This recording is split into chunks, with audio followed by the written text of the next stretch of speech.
The papyrus, putting on my table every month. I don't wanna be sad. Don't even try to hide it.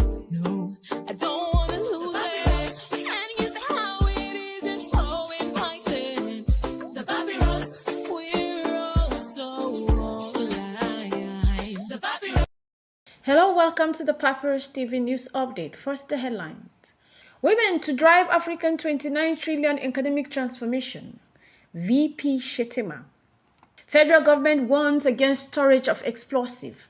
Nigerians must defend their vote in 2027. Rotimi Amechi. Court of Appeals upholds IPOB prescription as a terrorist organization. Now what? Nigerian pledged $4 million to family planning. Tinubu laws Nigeria in the diaspora. NYC announces 77,000 monthly allowance for core members. Now the news in full. Vice President of the Federal Republic of Nigeria, Kashim Shettima, has declared that women will play a central role in Africa's projected 29 trillion economic transformation. He made this assertion in Abuja during the opening of the 2025 Gender Inclusion Conference and the launch of project #SheIsIncluded, a major initiative aimed at closing gender gaps in finance and broader economy. Termed Breaking Barriers, Building Resilience for Sustainable Women's Economic and Financial Inclusion, the conference seeks to advance gender equality while reinforcing Nigerian commitment to achieving Sustainable Development Goal 5 on gender equality and the empowerment of women and girls. According to Shettima, Project #SheIsIncluded will focus on 4 key pillars: education, financial literacy, maternal health care, gender-sensitive policies, and expanded economic opportunities for women. He emphasized that this initiative will reach all 774 local government areas in Nigeria to ensure no woman is left behind. Shettima further noted that this project goes beyond fulfilling quotas and is about unlocking the full potentials of Nigerians' people to drive President Bola Ahmed Tinubu's administration's broader economic goals. The Chief Justice of Nigeria, Justice Kudirat Kekere-Ekun, commended the initiative as a significant step towards dismantling barriers that hinders women's progress. She affirmed the judiciary's commitment to safeguarding women's access to economic resources and protecting their rights. The conference also received praise from key stakeholders, including Dr. Amina Mohammed, Deputy Secretary General of the United Nations, who emphasized that gender inclusion is essential for sustainable development, peace, and progress worldwide. The Minister of Information and National Orientation, Mohammed Idris, has issued a stern warning to individuals storing explosive devices for illegal mining activities following a deadly dynamite explosion in Sabon Pegi, Niger State. During a condolence visit to the community, Idris lamented the tragic incident which claims lives and destroys properties. He cautioned that storing explosives poses a severe threat to lives and property and urged those involved to desist immediately. He revealed that President Bola Ahmed Tinubu had directed the Federal Ministry of Solid Minerals Development to reorganize mining activities across Nigeria to prevent such illegalities. He commended the Niger State government for its swift response and disclosed that the Federal Ministry of Humanitarian Affairs and Poverty Alleviation, along with NEMA, would provide relief to victims of the explosion. Governor Mohammed Umar Bago, former Governor Abubakar Sani Bello, and the Speaker of Niger State House of Assembly, Alhaji Abdulmalik Sarkin Daji, accompanied the minister during the visit. Also, former State River Governor and ex-Minister of Transportation Rotimi Amechi has charged Nigerians to be prepared to defend their vote during the 2027 general elections. Speaking on a national conference on strengthening democracy organized by the African Center for Leadership Strategy and Development, Amechi stressed the importance of vigilance in safeguarding electoral process, recalling the determination that led to the ousting of former President Goodluck Jonathan in 2015. He noted that meaningful political changes requires the collective will of the people. Amechi warned that the political landscape in Nigeria is dominated by individuals willing to do anything to retain power and urged opposition parties and voters alike to rise to the challenge. In another development, the Court of Appeal Abuja Division has affirmed the federal government's January 18, 2018 decision to proscribe the indigenous people of Biafra, IPOB, and designate it a terrorist organization. A three-member panel of justice led by Justice Haman Barka unanimously upheld the ruling, dismissing IPOB appeal as unmeritorious.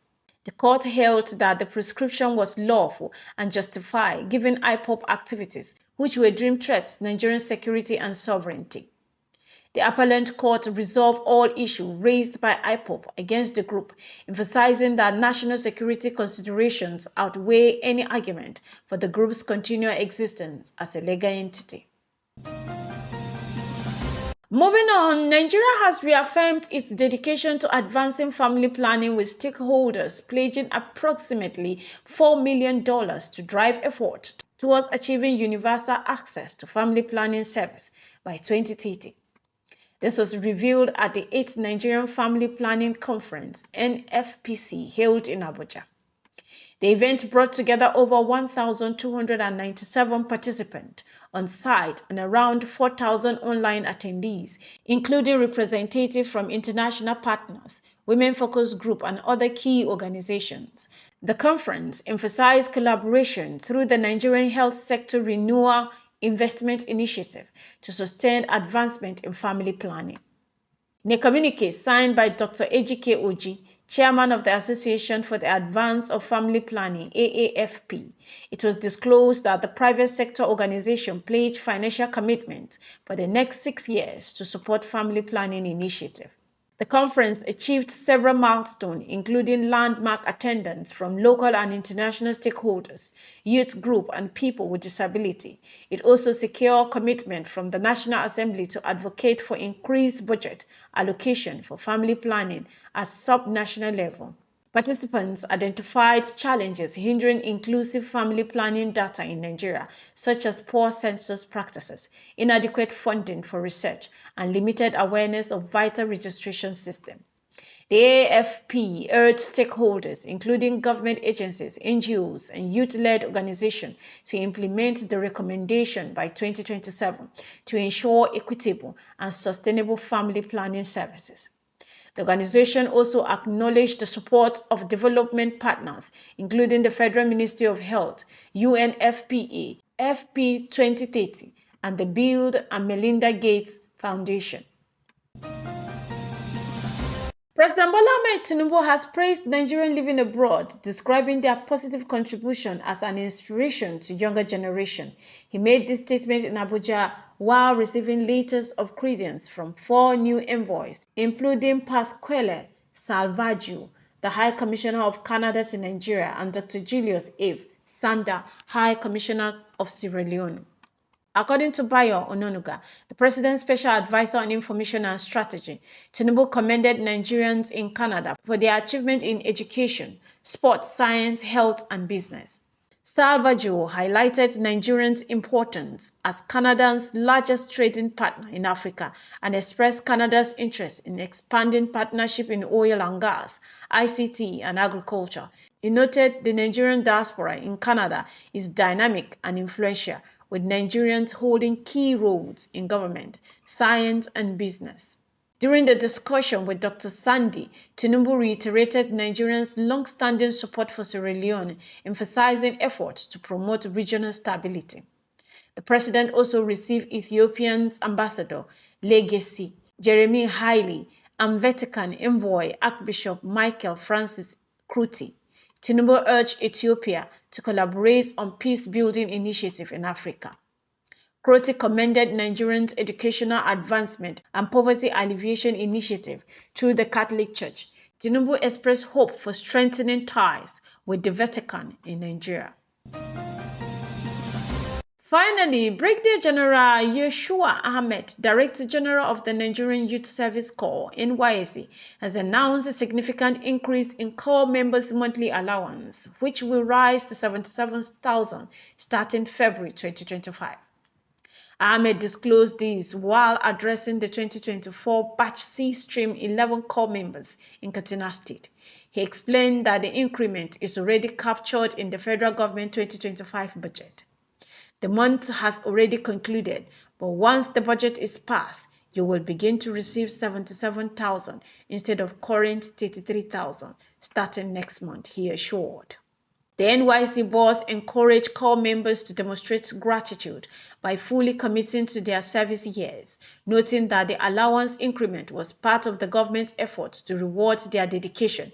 He also reiterated his commitment to corps members' welfare and security, stating, "We will not assign corps members to locations with security threats. Rest assured that any place we send you will be safe for your service," he said. This has been the Papyrus TV Africa. The papyrus.